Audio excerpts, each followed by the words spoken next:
What up, pink ladies, T-birds, just happen to be watchers of my shit. My name is JImmiPynk, and I don't get cute. I get drop dead gorgeous.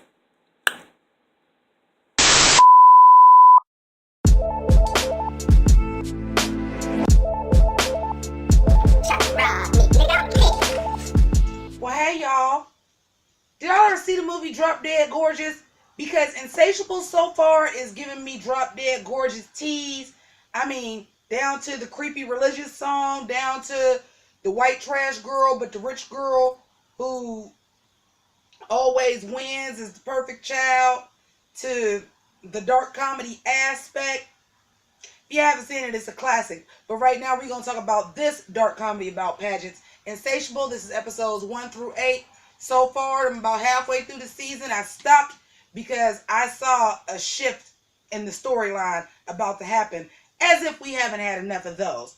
So, because I didn't know I was going to review this, I wasn't taking notes every episode. So I kind of just listed the things that the characters were going through.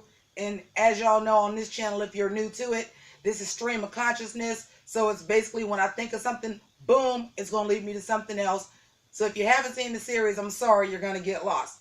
But it's on Netflix, so it's not like you're going to be that lost. Okay, so we have our main character, Patty, who used to be called Fatty Patty. She used to be Team Thickum. She used to be one of the plus size girls. And she just gets fed up one day. This homeless man tries to take her candy bar. She punches him in the face. He punches her back. Breaks her jaw. 3 months later, she has dropped 70 pounds, and she is, what is the key phrase? Drop dead gorgeous. She's a beautiful girl.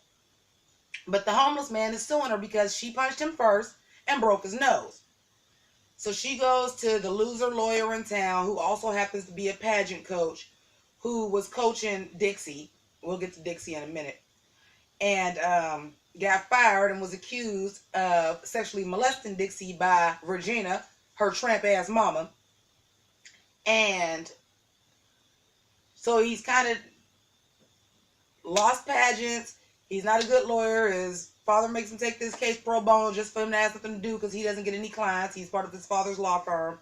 And enter Patty and Bob meeting. Well, of course, when he takes the case, he thinks Patty is fat. And when he sees Patty, lights go off. So she, which is our first main thing about the story, and this is where it all starts going wrong. They were just going to settle out of court probation. He said, oh, no. I can win this case. Pretty people don't have to settle. Well, of course, for those of y'all that don't know, a lot of times when people grew up overweight, still am, fuck it, but you don't necessarily realize the advantages the pretty people had. I'm just not even gonna lie and say I never had that privilege, because I looked a lot better when I was younger, even though I was chubby. I was still cute. But you know, this is new for her. She got a mama that ain't shit, was an alcoholic, you know, don't know who her daddy is. So she takes to this man like cornbread to beans. I'm saying that because that's what I'm having for dinner today. But anyway, oh, fuck you, phone. Anyway, Patty starts to misplace her treatment of Bob as this is the first man that's ever loved me, and she becomes in love with Bob. It is now her mission to now get into these pageants to not only make everybody pay for treating her badly and to get revenge, but also now to get Bob. Now, some kind of way that then turns into respect for Bob. He meets Bob's wife, Coralie, Alyssa Milano. Hey, girl. She then finds out that Alyssa Milano's character used to be trailer trash and changed her life and said, you can do this via a mother-daughter pageant. This shit is wild, and it's all over the place. Like, literally, like, I'm, like, trying to do this review without taking notes of what happened step by step, because in episodes 1 through 8, a lot of shit has happened. I still got 6 more episodes to go, and I feel like the whole storyline is gone twist. So there's Pace, and we talk about Bob. Now, there's another Bob. Hot Bob. Bob's wife is Etta Mae. Their daughter is Magnolia, and Magnolia is the reigning queen of everything. She wins all the pageants. She's a straight A student. They didn't say, but I'm quite sure she's a cheerleader because she is just that perfect archetype. Something I want to say about this show that I found interesting. For this to be a show set in a southern town and centered around pageants, there's a lot of diversity in this cast. And I think Insatiable is pulling off something that Heathers wanted to pull off, and that's why Heathers was canceled. Also, a little background. Insatiable, the pilot was for the CW, and the CW turned it down because sponsors was going to pull out and all this stuff because it's a dark comedy and fat shaming. Bitch, I'm fat and I don't see it. The story is, at least so far, I don't know what the end is yet because we're only doing the first half. I've only watched episode 1 through 8. I can't even skip ahead. I don't know what the fuck is going to happen. Even though looking for pictures to do the clip art, I did get spoiled on a plot point. But that's neither here nor there. What we're seeing, at least through episodes 1 through 8, is the prettier she got on the outside, the more rotted she got on the inside. She was fucked up. She did some fucked up shit, boy. Let me tell you. She was a little motherfucking bitch. She was doing some fucked up shit, and this is our protagonist. But everybody in this series is fucked up, and that's what I like about it. And when you're doing a dark comedy, you almost have to do that. Nobody can be perfect in a dark comedy because that's boring. So where you have Magnolia, which I thought was interested to make her of mixed race. So you have Bob, again, very similar to Drop Dead Gorgeous, the most popular, probably the richest man in town. The best wife, she's successful, but his wife is black, and they made the daughter biracial. And they didn't make her that biracial like I mean, even though there are biracial people that are like that could almost pass for white. No, they got this girl like, oh no, you definitely black. And I thought that was interesting to make that character like the all-American perfect kid. But then again, the all-American perfect kid is not perfect because she is a drug addict and alcoholic at 17 years old. And I mean going hard too. But Magnolia is a nice girl. She doesn't want to do pageants anymore. And the other Bob, Sexy Bob, is not trying to hear it. Because he's one of these fathers that he has the perfect family, he has the perfect image, and he's going to keep it that way. And spoiler alert, this is the episode I stopped in because him and Bob, the main Bob, and then other Bob. I'm going to call him Bob and Sexy Bob. R Bob and Sexy Bob. R Bob, who is Patty's coach, and Sexy Bob, who is his rival in all things. Well, lo and behold, Sexy Bob like what I like. He don't like a donut. He want a cruller, a cream stick. You know what I'm trying to say. He don't want the bun. He want the wiener. And he's always wanted the other Bob, and that's why they were friends and they fell out. Then they started making out at the end, like real hardcore, which our Bob is stereotypical gay. Even though he's married and he had an affair with Stella Rose, we'll get into her in a minute. But he's like, you know, pageant director, like real good with the hair, the clothes, the sewing, not in the sports, like very, very snazzy dresser. Very what in the olden days before you could say characters were gay on TV, very coded gay. But up until now, and this is what I like about the show, because it like does a turn on you. I was thinking all along that he was going to secretly be gay and like his wife was a beard, especially when you found out the wife was trailer trash and she was just trying to social climb. I'm like, so is this your beard? And then she just wanted to be higher up in life and didn't want to be poor white trash anymore. But then you found out that he had an affair with another woman 20 years ago who was his pageant mentor to teach him how to coach pageant, Stella Rose. And Stella Rose got it out for him, honey. She came to play. And then she had this person that was her protege that she was teaching the pageant. Lo and behold, it's her daughter. And guess who the daddy is? We be thinking it's our Bob, but it's Sexy Bob. So we got a whole lot of gay straight. Speaking of gay straight, let's talk about Noni. Noni is Patty's best friend.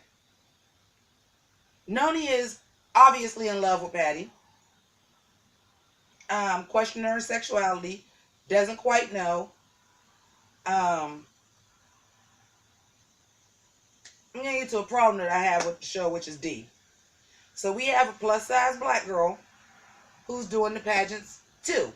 I thought initially that was a lovely contrast because you had the girl that used to be big that's now skinny and pretty and beautiful. Not to say the big girl ain't, but you know, traditionally. And she turning into a piece of shit where the big girl is like, I like who I am. I like the way I look. They showcase clearly that she is the most talented of all the girls. She sings, she raps, she can dance. They even give her a solo in the pageant performance, a couple of them actually. She dresses alternatively, like she's not, you know, all pageant hair weaved up, like she's doing natural hairdo. She's wearing different color lipsticks. But of course she had to be gay too, right? Because she couldn't be different enough. She had to be gay too. That pisses me off to see someone that looks like me on screen, even though this girl is much more plus size than I am. But to see somebody look like me on screen, and you always got to make them gay, or you always got to make the black character fucked up. Now again, this is a black comedy. Everybody is fucked up. Dixie is a dumb slur hut. I know y'all probably don't know what a slur hut is. That's an inside joke between me and my family members, and my family reunion was just here. Whore, slut, we just say slur hut. This dumb, and she was adopted from China by her mother, and her mother is a vindictive bitch, and she raised this girl to be a vindictive bitch, except for now we find out this little bitch is actually crazy, hyper OCD, a little bit psychotic, and her mother put her in the pageant so that she could take all that manic energy and focus it on one thing, so whatever she's focused on, that's what she gonna do. When you got a mother like that, the pageant idea was good, but her mother is straight up down with sabotage and everything. Speaking of Bob and Coralie, let's talk about Brick, their son, who Patty has had a crush on since junior high school, who was also fucking Regina, Dixie's mother. Now remember I said Regina accused our Bob, of sexually molesting his daughter to ruin his reputation. But she the one that's the statutory rapist, and they got that ass, didn't they? Now she in prison, had them cyber hack Patty's phone. Like, this shit is wild. But that's why it's reminding me of Drop Dead Gorgeous, because they are going to such lengths just to win these pageants. Brick is the all-American boy you see on every other show. Good looking, a jock, popular. Except for his father doesn't understand him, and his parents really don't have time for him. That's his downfall, but he's a nice kid. He apologizes to Patty. He gets to know Patty and genuinely likes Patty. Realizes, like, I was just dating Magnolia because she was hot, but I really, really like you. And it's not just because of sex or whatever. And they get together right after Magnolia just tried to help you get your philanthropy and get you into pageant because she didn't want to do pageants no more, which was driving her to do drugs even more. But then she wanted revenge because the girl stole her boyfriend, set her up with Christian. Now let's talk about Christian. Christian is also stereotypical either. Think JD and Heathers. You know, mysterious, bad boy, sexy, charming. Come to find out, he's the pastor's son, and the pastor is who is running Miss Magic Jesus, the big pageant that we got going on thus far that we got to get into and win to qualify.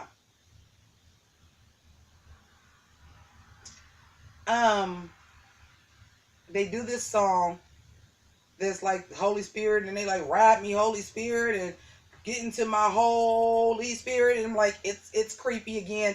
There's a lot of beats from Drop Dead Gorgeous. If you've never seen Drop Dead Gorgeous, they actually did all of this better, but this is a series and that was a movie.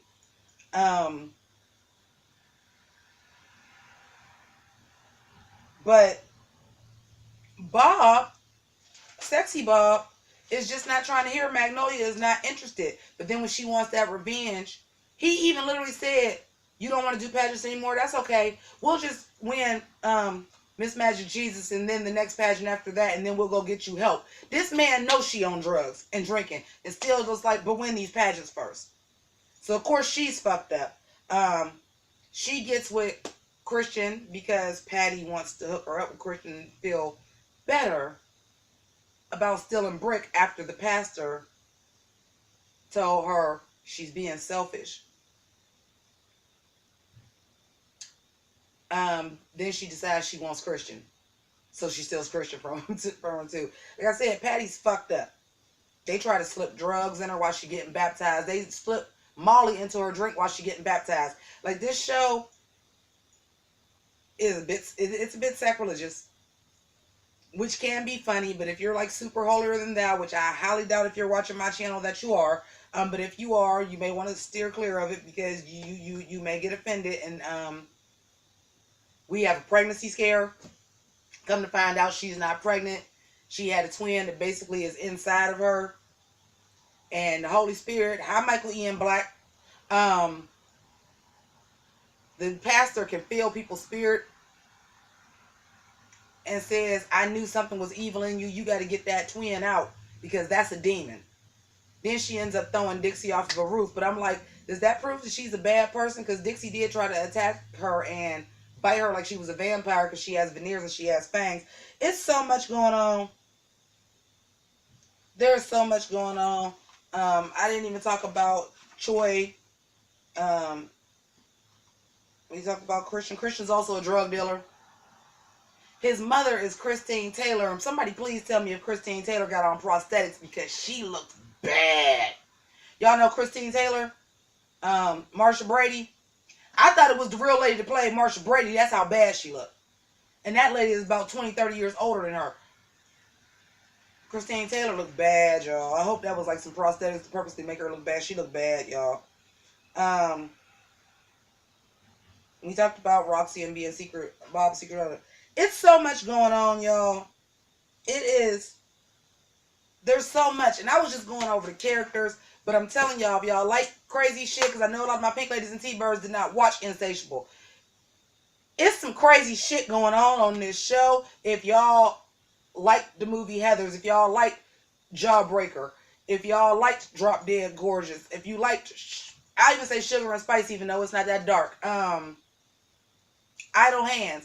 Like anything, if you can do Happy Death Day, if you like anything that's like dark but comedic, if y'all like Claws, if y'all like Scream Queens, that's the perfect thing. If y'all was rocking with Scream Queens, the Ryan Murphy show with the sorority girls, if y'all was rocking with Scream Queens, y'all gonna rock with this heavy, because I'm rocking with this heavy. Now, before I wrap this up, I do want to let y'all know, there was a lot of backlash about this show for fat shaming. Again, I've been overweight my entire life, except for maybe about 5 years, from the age of about 25 to 30. I don't see it as fat shaming. I see it as a lesson that beauty is only skin deep. That's the lesson that I'm getting from this thus far, because this girl was not doing all of this shit before she became pretty. The Drew Barrymore storylines going through Netflix promoting their own shows, like we're gonna binge watch Santa Clarita Diet, but they've set it up all the way along that like Drew Barrymore's, and she's watched every Drew Barrymore movie. But nice little, I noticed Netflix shows shout out other Netflix shows a lot. But at least this one made some sense. Because they set up that Drew Barrymore thing as the pilot. In the pilot. When it was supposed to be on the CW. So that worked out for y'all. It wasn't gratuitous at this point. But I caught it. Yeah, so she might have a demon inside of her. I think she might have killed Dixie. R. Bob and Sexy Bob was getting it on in the bathroom. R. Bob knows Sexy Bob is Stella Rose's daughter's father. I don't think that Etta Mae, who is the wife, yes, Etta Mae, the black wife, I don't think she knows. That daughter do know, because that daughter over her, and to buy Bob's silence said, my daughter won the pageant, cheating by the way, and I'm going to throw my own daughter under the bus to keep the secret about my other daughter. And then it makes me wonder, well, you had an affair and a kid with a pageant director, and now you pushing your daughter, your legitimate daughter, into pageants. Coincidence? We'll have to see. I got 6 more episodes to go. Look for that review in the next couple of days. I want to thank everybody for rocking with me. I want to know what y'all think about Insatiable. If y'all haven't watched it, y'all know I ain't never steered y'all wrong. Every time I tell y'all go watch something, it be everything, don't it? If y'all watch the shit I watch on my channel, y'all gonna feel this. It's everything Heathers was trying to be. It's the dark comedy. It's the social commentary. It's the fashion forward moments, like the quirky clothes. The only thing that I will have to say is this: the ratings are really, really bad. I mean, not the ratings. The reviews are really, really bad. I think it has like a 14% on Rotten Tomatoes. I don't know what the viewership is, but I thought if Netflix was going to rock with this, if despite the bad reviews, if they have the views, because the target audience is obviously teenagers or 40-year-old teenagers that just still like the teen genre because it really blew up in our era.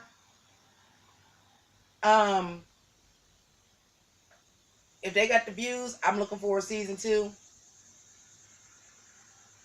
And if they get a season 2, I wouldn't be surprised if they pick up Heathers, because if they got the balls to do this, they got the balls to do Heathers.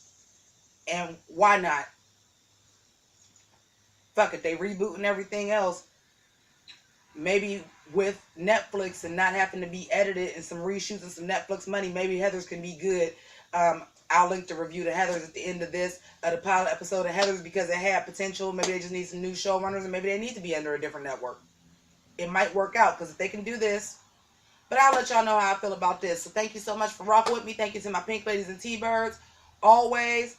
I still made a way to give y'all a costume. I don't have very many clothes out, but I managed to still pull out a costume for this. So shout out to me. Thumbs up, like, and subscribe for that shit.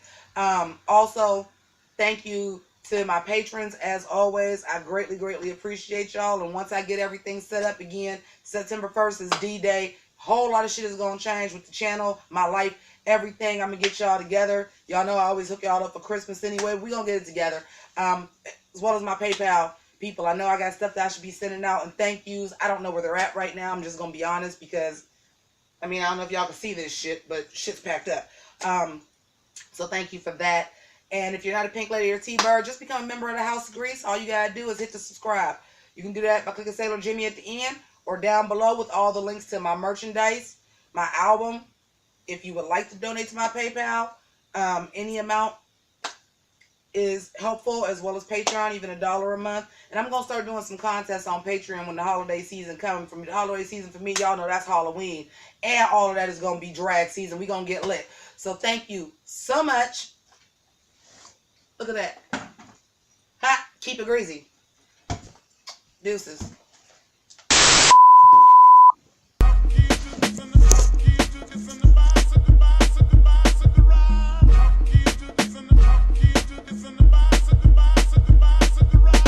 Kamehameha attack is blazing, I'm so amazing. Japanimation, the anime on your cartoon station. So fulfilling, no adults swimming for about an hour. Revealing power, unorthodox amongst these cowards. Full transformation for Optimus Prime transformation. A good vibration from